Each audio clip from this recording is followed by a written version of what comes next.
നിങ്ങളുടെ പീരിയഡ്സിനെ കുറിച്ച് നിങ്ങൾക്ക് അറിയാത്ത 5 കാര്യങ്ങൾ ഞാൻ പറഞ്ഞുതരാം.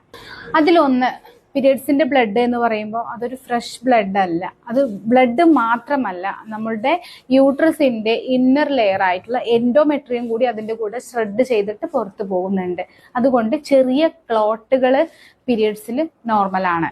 2, പീരിയഡ്സ് അനുഭവിക്കുന്ന എല്ലാവരിലും ഭയങ്കരമായ വേദന ഉണ്ടായിക്കൊള്ളണമെന്നില്ല.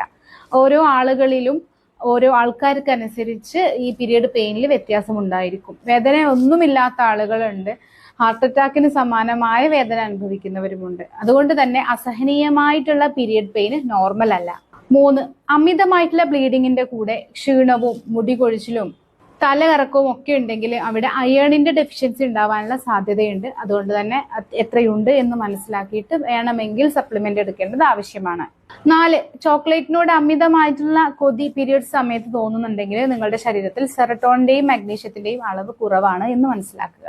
5, പ്രഗ്നൻസി വരുമ്പോൾ മാത്രമല്ല, തൈറോയിഡ് പ്രശ്നമുണ്ടെങ്കിൽ, PCOS ഉണ്ടെങ്കിൽ, സ്ട്രെസ് ഉണ്ടെങ്കിൽ, ബോഡി വെയിറ്റ് കൂടുകയോ കുറയുകയോ ചെയ്തു കഴിഞ്ഞാൽ, അങ്ങനെ ഒരുപാട് കാരണങ്ങൾ കൊണ്ട് നമ്മുടെ പീരിയഡ്സ് ഇല്ലാതിരിക്കാം അല്ലെങ്കിൽ ഡിലേ വരാം. അപ്പോൾ എപ്പോൾ പീരിയഡ്സ് ആബ്സെന്റ് ആയാലും അത് പ്രഗ്നൻസി പോസിറ്റീവ് ആണ് എന്ന് ചിന്തിക്കാതിരിക്കും.